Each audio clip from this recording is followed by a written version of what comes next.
for another lesson, another week. We're still in volume 2 and we're looking at chapters 24 to 27, which are pages 186 to 212.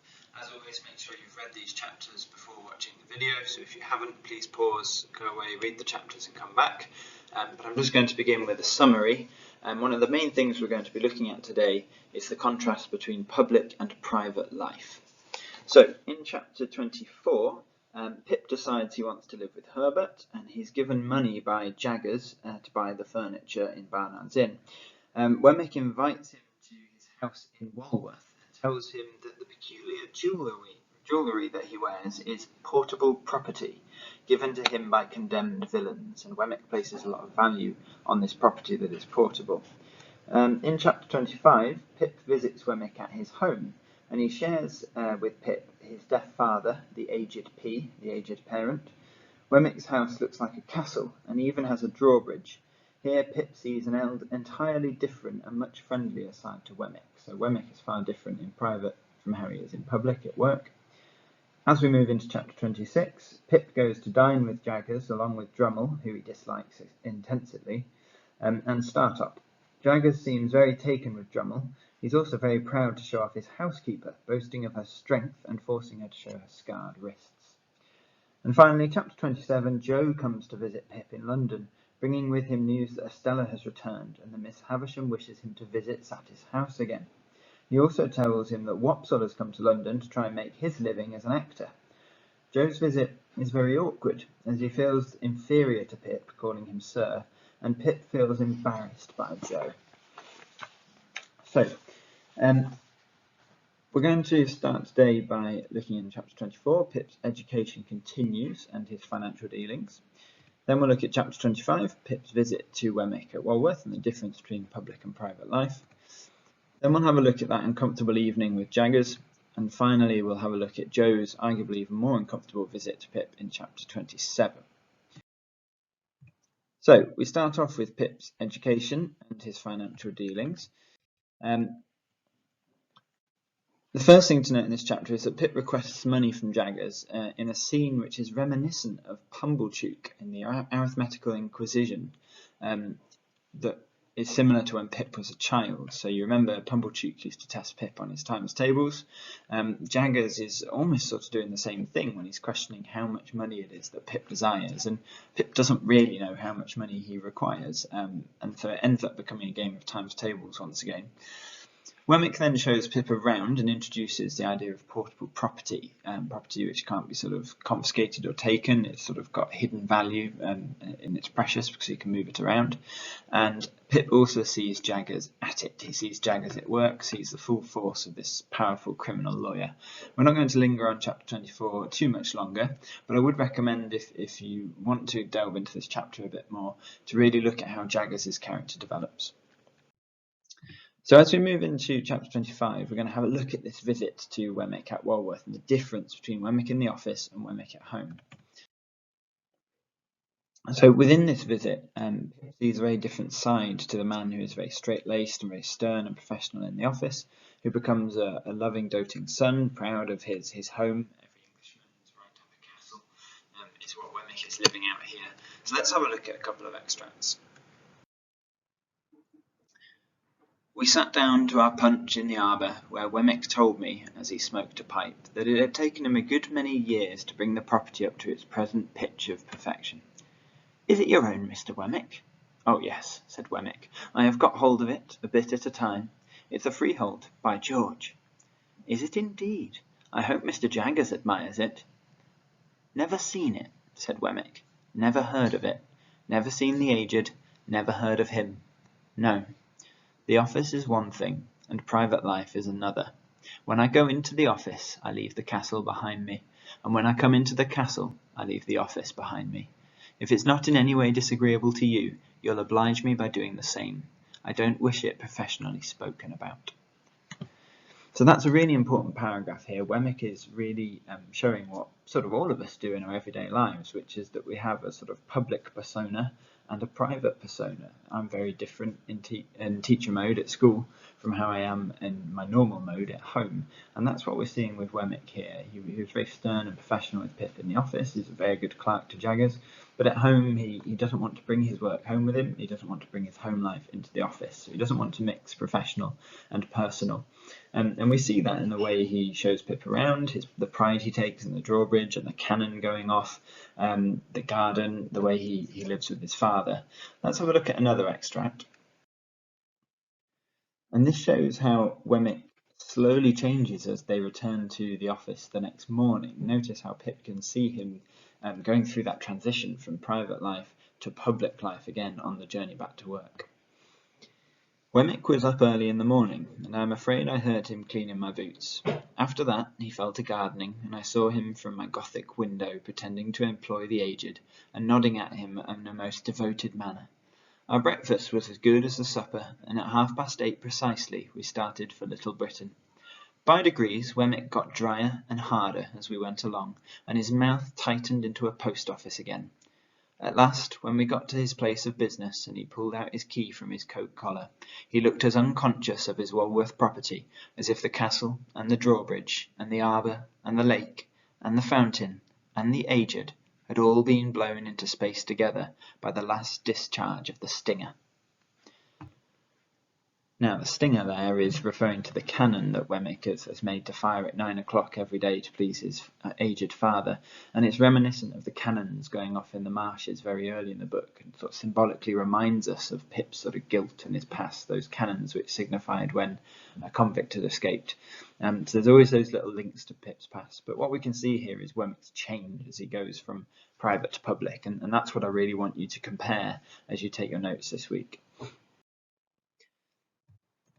Moving into chapter 26, we're going to have a look at this evening with Jaggers, and we're going to have a look at the sort of symbols that are associated with his character and the difference between his public and private behaviours. So the first one we're going to have a look at is the way in which he washes his hands. Have a listen to this. It fell out, as Wemmick had told me it would, that I had an early opportunity of comparing my guardian's establishment with that of his cashier and clerk, Wemmick's castle in Walworth. My guardian was in his room, washing his hands with his scented soap, when I went into the office from Walworth. I embraced this opportunity of remarking that he washed his clients off, as if he were a surgeon or a dentist. He had a closet in his room, fitted up for the purpose, which smelt of the scented soap like a perfumer's shop. It had an unusually large jack towel on a roller inside the door, and he would wash his hands and wipe them and dry them all over this towel whenever he came in from a police court or dismissed a client from his room. When I and my friends repaired to him at 6 o'clock next day, he seemed to have been engaged in a case of a darker complexion than usual, for we found him with his head butted into his closet, not only washing his hands, but laving his face and gargling his throat. And even when he had done all that, and had gone all round the jack towel, he took out his penknife and scraped the case out of his nails before he put his coat on. So that's a really brilliant paragraph, that one, right at the start of chapter 26. And notice how much washing Jaggers is doing. And we're going to come back to that symbol of washing in the next part of the video as well. But the main thing here is that in public, Jaggers is a fearsome, powerful criminal lawyer, and he makes his living through his association with criminals. But in private, he is washing them from his hands, arguably absolving himself of his guilt, arguably trying to sort of wash the dirty associations off. He can't stand to sort of keep them when he's finished working. And this is similar to what Pip suffers throughout the novel, which is this idea that criminality and dirt sticks to him. It sticks to Jaggers too, and he's constantly trying to wash it off and sort of absolve himself of any blame or any guilt. Let's see how that continues at the end of the chapter after the horrible dinner that Pip suffers at Jaggers' house. As the door was not yet shut, I thought I would leave Herbert there for a moment and run upstairs again to say a word to my guardian. I found him in his dressing room, surrounded by his stock of boots, already hard at it, washing his hands of us. But I like the fellow, Pip. He is one of the true sort. Why, if I was a fortune-teller. Looking out of the towel, he caught my eye. But I am not a fortune-teller, he said, letting his head drop into a festoon of towel, and toweling away at his 2 ears. "You know what I am, don't you? Good night, Pip." "Good night, sir." So right at the end of this chapter, Jaggers is washing his hands again showing us this sort of guilt that he has for his public job and his public persona. But this last part of the chapter where he sort of says, "If I were a fortune teller," talking about the fact that he likes the look of Bentley Drummle, to me I think this is Jaggers noticing the sort of the sharp side to Bentley Drummle that Pip really hates, and seeing in him the potential to be a future criminal and therefore a future client who he can make money off, which is why Jaggers likes the look of him, which is why he says, "If I was a fortune teller, I'd predict that I'll be earning money from him in the future." But he says to Pip, "I'm not a fortune teller," and gives Pip a sort of mystical challenge, saying, "You know what I am, don't you?" And this is a challenge to readers as well, because his character is a complex enigma, and so there is a clue in there, because we do later find out what it is that Jaggers is, that he's Pip's guardian for Magwitch, who is his benefactor, but we don't know this yet, and so Jaggers still has that public aura and a private aura of confusion and mystery about him. Now during the dinner we see Jaggers' housekeeper. Now here's a description of her. "She was a woman of about 40, I supposed, but I may have thought her younger than she was. Rather tall, of a lithe, nimble figure, extremely pale, with large faded eyes, and a quantity of streaming hair. I cannot say whether any diseased affection of her heart caused her lips to be parted as if she were panting, and her face to bear a curious expression of suddenness and flutter, but I know that I had been to see Macbeth at the theatre a night or 2 before, and that her face looked to me as if it were disturbed by a fiery air, like the faces I had seen rise out of the witch's cauldron." So Macbeth is comparing the look on her face to a scene he saw when he went to see Macbeth at the theatre. Now hopefully you studied Macbeth further down the school, and if you haven't studied it, it's really worth watching. There's lots of references to it in this text. Pip is saying that the expression she bears is similar to the apparitions that came out of the witch's cauldron and gave prophecies. And so do not forget the housekeeper, the same way you should not forget the porter in Macbeth. And this reference to the witch's cauldron therefore allows us to make an extended link between Jaggers washing his hands and Lady Macbeth's obsessive washing of her hands in Act 5.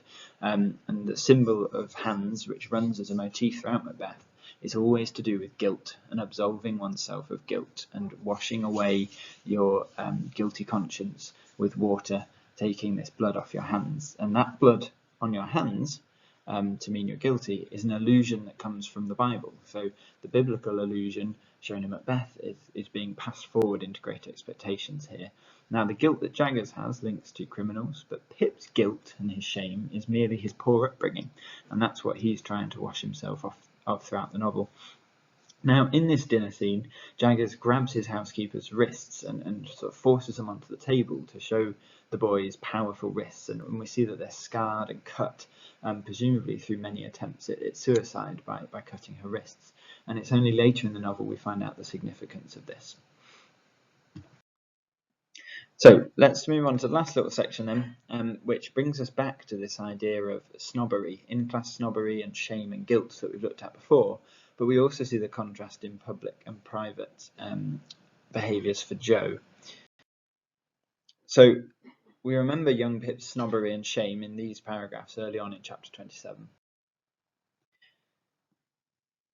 "I received his letter by post on a Monday morning, and therefore its appointment was for the next day. Let me confess exactly what feelings I looked forward to Joe's coming. Not with pleasure, though I was bound to him by so many ties.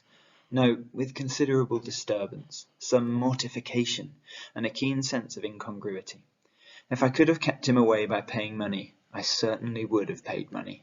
My greatest reassurance that he was coming to Barnard's Inn and not to Hammersmith, and consequently would not fall in Bentley Drummle's way.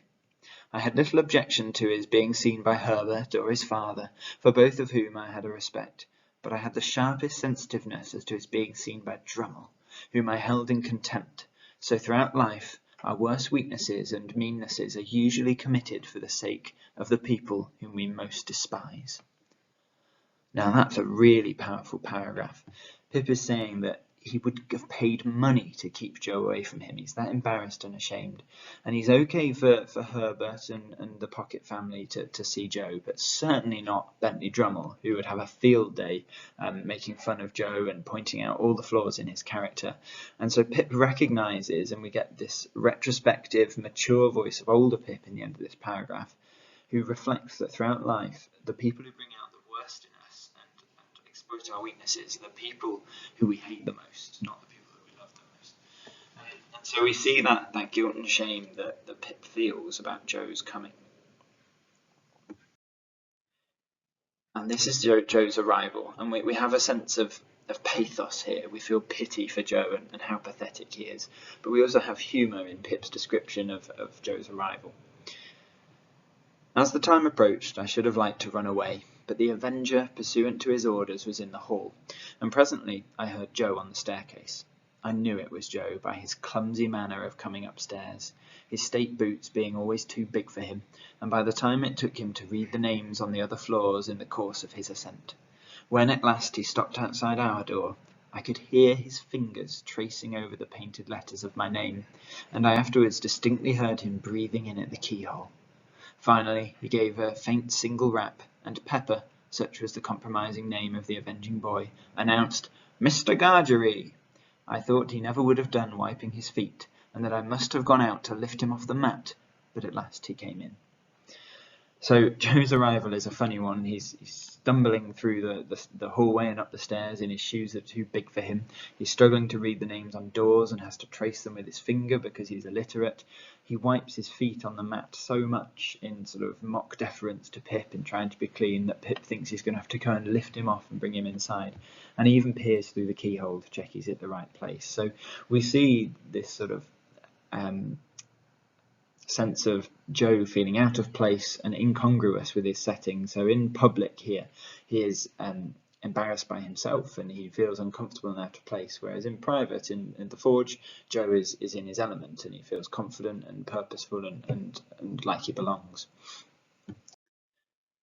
So throughout the meeting between Joe and Pip, we see the balance between Pip in public is a gentleman and is really starting to grow into his role as a snob and a prig, but in private he's embarrassed by Joe. He's got his private guilts and his private shames, whereas Joe in private is very competent, belongs, has a purpose back on the marshes, but in public in London is out of place and just plain wrong.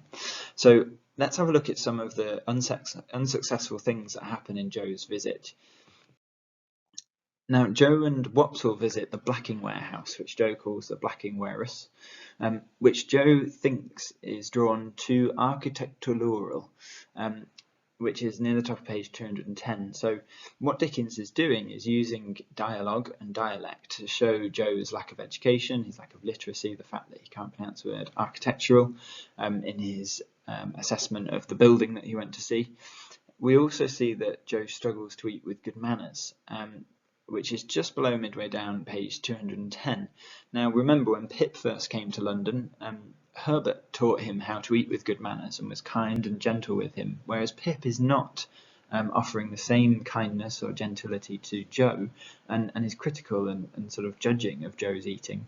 Now remember, back in the early chapters, Pip and Joe share meals together in a positive and kind way with each other, and meals are something that we are going to come back at when we finish reading the whole novel and look at as a really important thing to track in the structure of the whole text.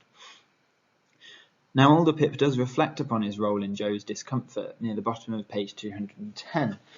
He says this: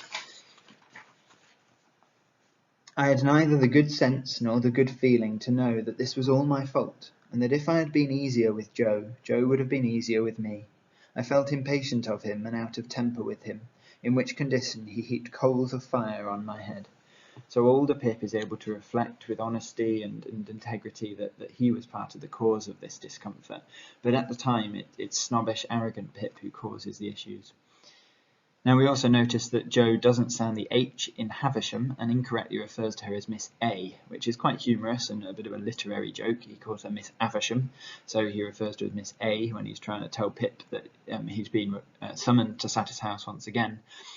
And it's only towards the end when Joe gives his impressive speech that we see that he's cast his false manners aside, and this is where he really comes into his own.